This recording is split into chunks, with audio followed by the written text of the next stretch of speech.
You know, brides and grooms are looking for experts, right? Experts. Hi, this is Bill.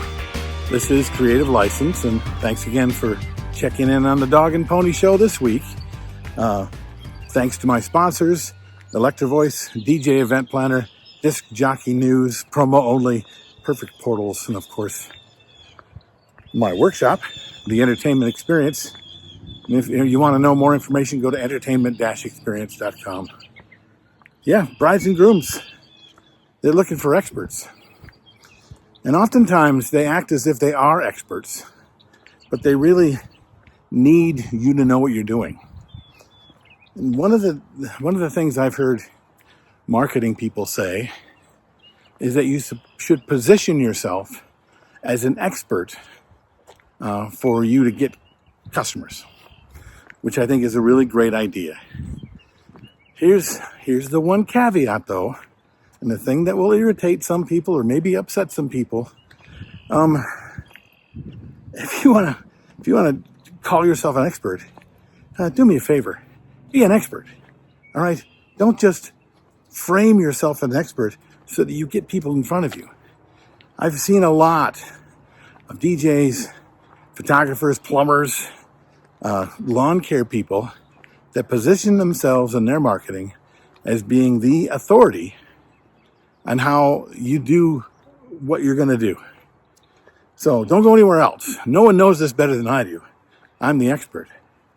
And then their positioning is such that it draws people in, but their actual expertise is not what they say it is. I've had a DJ call me and say, I've got a customer that's talking to me about these traditions at the wedding, and I don't know this and I don't know that. Could you tell me this? Could you tell me that? I'm like, well, doesn't it say in your marketing that you are an expert in wedding traditions? Well, yeah, I am. I said, well, then how come you don't understand? How are you asking me? Okay, isn't that, advertising is often false.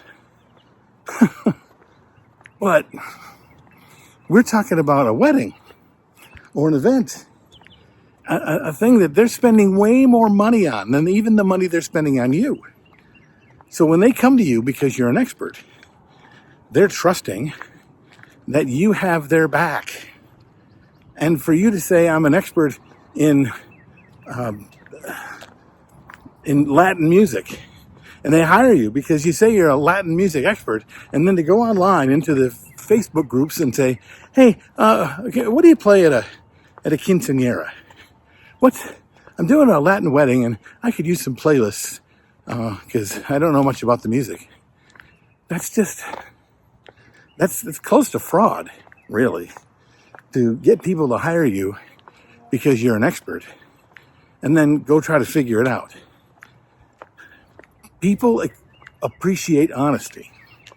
I've done weddings where I had to play music from Colombia, and during the sales consultation, they said, well, what do you know about Colombian music? And I went, nothing. I think it's cool. I think it sounds great.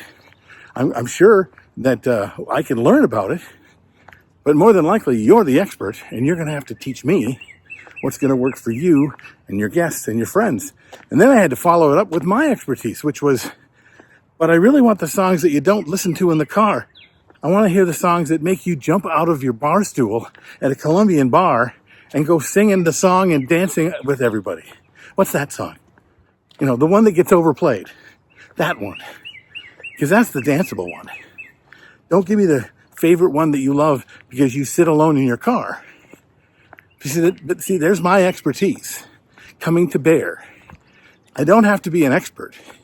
I have to be honest, be willing to learn, and care enough about who they are and what they want to ask enough questions so that they trust me, even though I've never lived in Colombia, I've never danced to Colombian music. But if you say you do, and that's the only conversation you have, and then you show up with your favorite, or like the number one Colombian music Spotify list, and you fail, that's, again, They hired you because you said you did. So, sure, I think to position yourself in your marketing as an expert is a great idea. Position yourself as the expert of the thing that you're actually an expert in.